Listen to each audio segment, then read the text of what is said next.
ನಮಸ್ಕಾರ 7am ನ್ಯೂಸ್ಗೆ ಸ್ವಾಗತ. ನಾನು ಪೃಥ್ವಿರಾಜ್ ಹಾರ್ನಹಳ್ಳಿ. ನಾಮಪತ್ರ ಜಂಜಾಟ ಮುಗಿತು, ಇನ್ಮೇಲೆ ಪ್ರಚಾರದ ರಂಗು.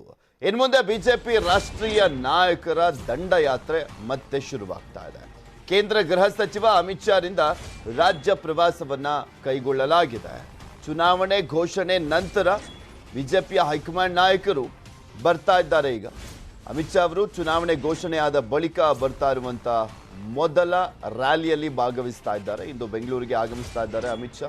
ಬೆಂಗಳೂರು ಗ್ರಾಮಾಂತರ ಜಿಲ್ಲೆ ವಿಜಯಪುರದಲ್ಲಿ ರೋಡ್ ಶೋವನ್ನು ಮಾಡ್ತಾ ಇದ್ದಾರೆ. ದೇವನಹಳ್ಳಿಯ ಬಿಜೆಪಿ ಅಭ್ಯರ್ಥಿ ಪರ ಶಾ ಮತಯಾಚನೆಯನ್ನ ಮಾಡಲಿದ್ದಾರೆ.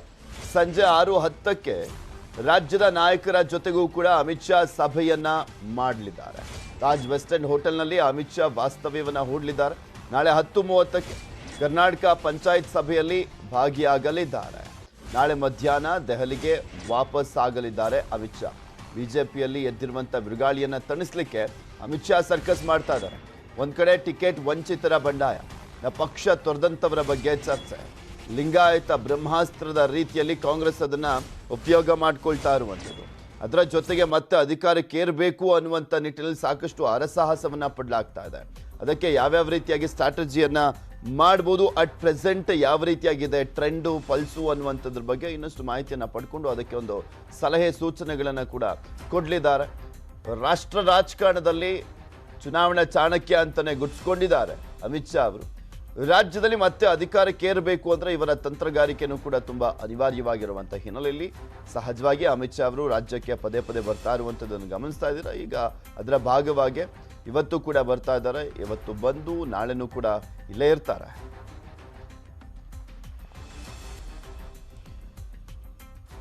ಇವತ್ತು ಬೆಂಗಳೂರಿಗೆ ಆಗಮಿಸ್ತಾ ಇದ್ದಾರೆ ಅಮಿತ್ ಶಾ ಅವರು. ನಾಮಪತ್ರ ಜಂಜಾಟ ಮುಗಿದ ನಂತರ ಇನ್ಮೇಲೆ ಪ್ರಚಾರದ ರಂಗು ಇನ್ನಷ್ಟು ಕಾವನ್ನ ಪಡ್ಕೊಳ್ಳುತ್ತೆ. ಬಿಜೆಪಿ ರಾಷ್ಟ್ರೀಯ ನಾಯಕರ ದಂಡು ಆಗಮಿಸ್ತಾ ಇರುವಂಥದ್ದು. ಅಮಿತ್ ಶಾ ಅವರು ರಾಜ್ಯ ಪ್ರವಾಸವನ್ನು ಕೈಗೊಂಡಿದ್ದಾರೆ. ಬೆಂಗಳೂರು ಗ್ರಾಮಾಂತರ ಜಿಲ್ಲೆ ವಿಜಯಪುರದಲ್ಲಿ ರೋಡ್ ಶೋವನ್ನು ಮಾಡಲಿದ್ದಾರೆ. ಇನ್ನು ದೇವನಹಳ್ಳಿಯ ಬಿಜೆಪಿ ಅಭ್ಯರ್ಥಿ ಪರವಾಗಿಯೂ ಕೂಡ ಅಮಿತ್ ಶಾ ಅವರು ಮತಯಾಚನೆಯನ್ನು ಮಾಡಿರುವಂಥದ್ದು. ಸಂಜೆ 6:10ಕ್ಕೆ ರಾಜ್ಯದ ನಾಯಕರ ಜೊತೆಗೆ ಅಮಿತ್ ಶಾ ಸಭೆಯನ್ನ ಮಾಡ್ತಾ ಇದ್ದಾರೆ. ತಾಜ್ ವೆಸ್ಟ್ ಎಂಡ್ ಹೋಟೆಲ್ನಲ್ಲಿ ಅಮಿತ್ ಶಾ ಅವರು ವಾಸ್ತವ್ಯವನ್ನು ಕೂಡ ಹೂಡ್ತಾ ಇರುವಂಥದ್ದು. ಇನ್ನು ನಾಳೆ 10:30ಕ್ಕೆ ಕರ್ನಾಟಕ ಪಂಚಾಯತ್ ಸಭೆಯಲ್ಲೂ ಕೂಡ ಭಾಗಿಯಾಗ್ತಾ ಇರುವಂಥದ್ದು. ನಾಳೆ ಮಧ್ಯಾಹ್ನ ದೆಹಲಿಗೆ ವಾಪಸ್ ಆಗಲಿದ್ದಾರೆ ಅಮಿತ್ ಶಾ. ಈ ಸಭೆಗಳು ನಂತರ ರೋಡ್ ಶೋ ಎಲ್ಲ ಭಾಗಿಯಾದ ಬಳಿಕ ನಾಳೆ ಮಧ್ಯಾಹ್ನ ದೆಹಲಿಗೆ ವಾಪಸ್ ಆಗ್ತಾರೆ. ಬಿಜೆಪಿಯಲ್ಲಿ ಸಾಕಷ್ಟು ವಿಚಾರಗಳು ಚರ್ಚೆ ಆಗ್ತಾ ಇರುವಂಥದ್ದು. ಅದರ ಜೊತೆಗೆ ಅಸಮಾಧಾನಗಳು ಕೂಡ ಸ್ಫೋಟ ಆಗ್ತಾನೇ ಹೋಗ್ತಾ ಇರುವಂಥದ್ದು. ಹೈಕಮಾಂಡ್ ನಾಯಕರ ವಿರುದ್ಧನೂ ಕೂಡ ಸಾಕಷ್ಟು ಜನ ಈಗ ಆಲ್ರೆಡಿ ಅಸಮಾಧಾನ ವ್ಯಕ್ತಪಡಿಸಿರುವಂಥದ್ದನ್ನು ನೋಡಿದ್ದೀವಿ. ಇದೆಲ್ಲದಕ್ಕೂ ಕೂಡ ತೇಪೆ ಹಚ್ಚುವಂಥ ಕೆಲಸವನ್ನು ಅಮಿತ್ ಶಾ ಅವರು ಮಾಡಲಿದ್ದಾರೆ. ಇದ್ರ ಬಗ್ಗೆ ಇನ್ನಷ್ಟು ಮಾಹಿತಿಯನ್ನು ನೀಡ್ತಾರೆ ನಮ್ಮ ಪೊಲಿಟಿಕಲ್ ಬ್ಯೂರೋ ಮುಖ್ಯಸ್ಥರಾಗಿರುವಂಥ ಚಿದಾನ್ ಪಟೇಲ್ ನಮ್ಮ ಜೊತೆ ನೇರ ಸಂಪರ್ಕದಲ್ಲಿ ಜಾಯ್ನ್ ಆಗ್ತಾ ಇದ್ದಾರೆ. Good morning Chidan Patel. ಅಮಿತ್ ಶಾ ಅವರು ಇವತ್ತು ರಾಜ್ಯಕ್ಕೆ ಆಗಮಿಸ್ತಾ ಇರುವಂಥ ಹಿನ್ನೆಲೆ ಸಹಜವಾಗಿ ಚುನಾವಣೆ ಘೋಷಣೆ ಆದ ಬಳಿಕ ಟಿಕೆಟ್ ಹಂಚಿಕೆಯ ಬಳಿಕ ಸಾಕಷ್ಟು ಗೊಂದಲಗಳು ಬಿಜೆಪಿಯಲ್ಲಿ ಕಾಣಿಸ್ತಾ ಇರುವಂಥದ್ದು. ಗೊಂದಲದ ಗೂಡಾಗ್ಬಿಟ್ಟಿದೆ ಬಿಜೆಪಿ ಮನೆ. ಇವಾಗ ಅದನ್ನೆಲ್ಲ ಬಗೆಹರಿಸುವಂಥ ನಿಟ್ಟಿನಲ್ಲಿ ಯಾವ್ಯಾವ ರೀತಿಯಾಗಿ ತಂತ್ರಗಾರಿಕೆಯನ್ನು ಮಾಡಲಾಗ್ತದೆ, ಅವರ 2 ದಿನದ ಪ್ರವಾಸದ ಹೈಲೈಟ್ಸ್ ಅಂತ ನೋಡೋದಾದ್ರೆ ನಾವು.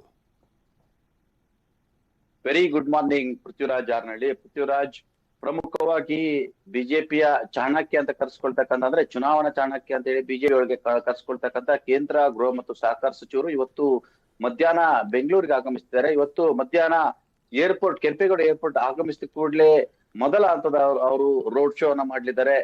ದೇವನಹಳ್ಳಿನ ಅಂದ್ರೆ ವಿಜಯಪುರದಲ್ಲಿ ಇವತ್ತು ದೇವನಹಳ್ಳಿ ಅಭ್ಯರ್ಥಿ ಪರವಾಗಿ ಸುಮಾರು 2 ಗಂಟೆ ರೋಡ್ ಶೋ ಅನ್ನ ಮಾಡಲಿದ್ದಾರೆ. 3:15ರಿಂದ 5:45ರವರೆಗೆ ದೇವನಹಳ್ಳಿ ಪ್ರಮುಖ ಪಟ್ಟಣ ಅಂದ್ರೆ ವಿಜಯಪುರ ಆಸುಪಾಸಿನ ಪ್ರಮುಖ ಪಟ್ಟಣದ ರಸ್ತೆಗಳಲ್ಲಿ ರೋಡ್ ಶೋ ಅನ್ನ ಮಾಡಲಿದ್ದಾರೆ. ಆ ಮುಖಾಂತರ ದೇವನಹಳ್ಳಿ ಅಭ್ಯರ್ಥಿಗೆ ಬೂಸ್ಟ್ ಅನ್ನ ಕೊಡ್ಲಿದ್ದಾರೆ. ಎಲ್ಲ ಒಂದ್ ಕಡೆ ದೇವನಹಳ್ಳಿ ಆ ಪ್ರದೇಶ ಅದು ದೇವಮೂಲೆ ಅಂತ ಕರ್ಸ್ಕೊಳ್ತೆ. ಯಾಕಂತ ಹೇಳಿದ್ರೆ ಬಹಳಷ್ಟು ನಂಬಿಕೆಯನ್ನ ಇಟ್ಕೊಂಡಿರ್ತಕ್ಕಂಥ ಅಮಿತ್ ಶಾ ಅವರು ಈ ಒಂದು ದೇವಮೂಲೆಯಿಂದ ತಮ್ಮ ಪ್ರಚಾರವನ್ನ ಆರಂಭಿಸ್ತಿದ್ದಾರೆ.